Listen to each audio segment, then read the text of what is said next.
অল্প কিছুদিন আগে আপনার সামনে হয়ে যাওয়া একটা অ্যাক্সিডেন্ট বা আপনার সাথে ঘটে যাওয়া একটা অ্যাক্সিডেন্টের পর থেকে কি আপনি আর বাইরে বেরোতে পারছেন না? ভয় কি আপনার থেকে 1 মাস বাদেও কমছে না?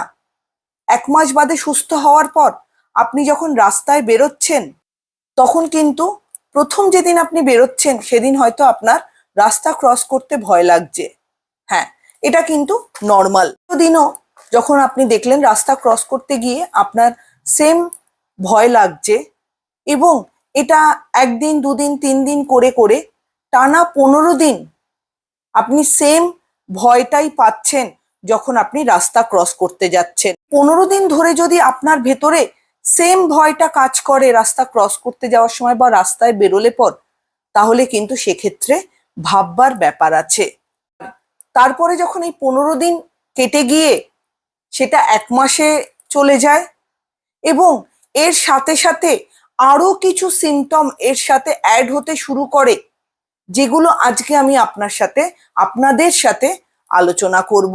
তো এই ভয় থেকে আলাদা যে আরো মানসিক সমস্যা বা বিভিন্ন রকমের সিমটম বা লক্ষণগুলো দেখা দিতে পারে, সেই লক্ষণগুলো নিয়েই আজকে আপনাদের সাথে আলোচনা করব। তো নমস্কার, আমি লিপিকা, আমার ছোট্ট ইউটিউব চ্যানেলে তোমাদের সবাইকে স্বাগত। এর সাথে যে সিমটমগুলো অ্যাড হচ্ছে, প্রথমটাই হচ্ছে যে আপনি যখন রাস্তা ক্রস করছেন তখন একবার হয়তো সিগন্যালের দিকে দেখলেই হয়, কিন্তু আপনার ভেতরে যেহেতু একটা ভয় কাজ করছে, আপনার অলরেডি একটা ইনসিডেন্ট হয়ে গেছে, সেটা মাথার ভেতরে থিঙ্কিং প্রসেসে যেহেতু বসে গেছে, সেটার দরুন আপনি বারবার সিগন্যালটা চেক করতে থাকছেন যখনই আপনি রাস্তা ক্রস করছেন।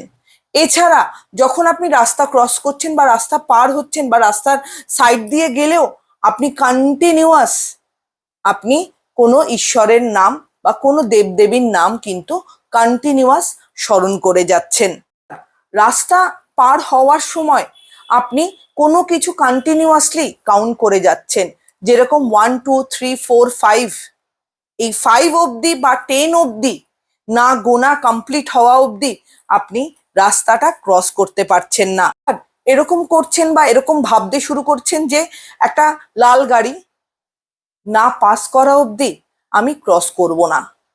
এই যে আপনার নেগেটিভ থিঙ্কিংটাকে, ভয়ের যে নেগেটিভ থিঙ্কিংটাকে, সেটাকে আপনি রিচুয়ালিস্টিক করে ফেলেছেন এবং নিজের ভেতরে এরকম ভাবতে শুরু করেছেন যে এই সেম জিনিস যদি, সেম অ্যাক্সিডেন্টটা যদি আপনার কোনো কাছের মানুষের সাথে হয়, এরকম চিন্তাধারা থেকে এরকম মনে হতে পারে বা এরকম আপনি কিন্তু ভাবতে পারেন যে আপনি রাস্তায় বেরোলে পরই আপনার অ্যাক্সিডেন্ট হবে বা আপনার কোনো কাছের মানুষ ভীষণভাবে এফেক্টেড হতে পারে। তো এই লক্ষণগুলি, বন্ধুরা, এই লক্ষণগুলো কিন্তু মোটেই অ্যাকসেপ্টেবল নয়। এই ধরনের লক্ষণগুলো যদি বারংবার, এই যে আমি বললাম যে প্রথম 2 দিন হয়তো আসতে পারে, এটা নর্মাল, কিন্তু এটা টানা 15 দিন, টানা 1 মাস, এবং সেখান থেকে এই যে সিমটমগুলো বললাম, এইগুলো যদি কন্টিনিউয়াস আপনার ভেতরে আসতে থাকে, তাহলে কিন্তু অবশ্যই প্রবলেমের জায়গায় আপনি চলে যাচ্ছেন। এটাকে ইগনোর করা কিন্তু যাবে না। এই ধরনের জিনিসগুলোতে কিন্তু আপনার পরবর্তীতে ফোবিয়া নামক কিন্তু মানসিক সমস্যা দেখা দিতে পারে। আর ফোবিয়া থেকে কিন্তু অনেক সময় প্যানিক অ্যাটাকও হতে পারে, যেটাতে আপনার কিন্তু লাস্ট যেটা আমরা বলে থাকি যে কিন্তু প্যানিক অ্যাটাকে হার্ট অ্যাটাকের মতনও কিন্তু সমস্যা দেখা দিতে পারে, যেটার কারণে আপনি হয়তো অকালে মৃত্যুবরণও করতে পারেন। তো ফোবিয়ার যে এই লক্ষণগুলো বললাম, ভয় আমাদের সবার রয়েছে, এটা একটা নেগেটিভ ইমোশন। তো এই ভয় থেকে আপনার সাথে হয়তো অ্যাক্সিডেন্টটা ঘটেছে, আপনি 1 মাস রেস্ট নিয়ে সেটার দরুন আপনি রিকভারি করে আপনি বাইরে বেরোলেন। প্রথম যেদিন বাইরে বেরোলেন সেদিনের ভয় পাওয়াটা নর্মাল, সেকেন্ড দিনের ভয় পাওয়াটাও নর্মাল, কিন্তু আমি যে সিমটমগুলো বললাম, যে ক্রস করতে গিয়ে বারবার সিগন্যাল দেখা, বারবার আপনি কোনো দেবতার নাম করছেন বা কোনো কিছুর উপর ডিপেন্ড করছেন যে 1 থেকে 5 অবধি না গুনলে বা একটা লাল গাড়ি না যাওয়া অবধি আমি রাস্তা ক্রস করবো না, বা এটা ভাবছেন যে আমার কোনো আত্মীয়র সাথে যদি বা আমার কোনো কাছের মানুষের সাথে যদি এই ধরনের অ্যাক্সিডেন্ট হয় তাহলে কি হবে। তো এই ধরনের থিঙ্কিং কন্টিনিউয়াসলি যদি আপনাকে পোক করতে থাকে, সেক্ষেত্রে কিন্তু আমি বলবো আপনার লক্ষণগুলো কিন্তু ফোবিয়ার লক্ষণ।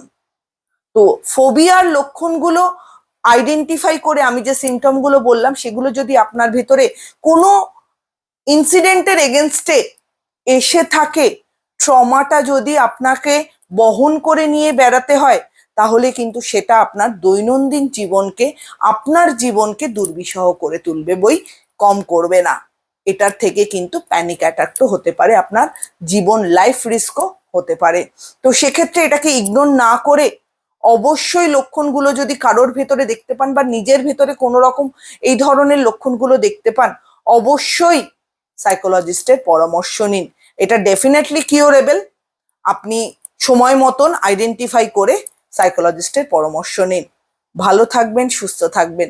ভিডিওটা ভালো লাগলে চ্যানেলটা লাইক অ্যান্ড সাবস্ক্রাইব করে দেবেন। নমস্কার।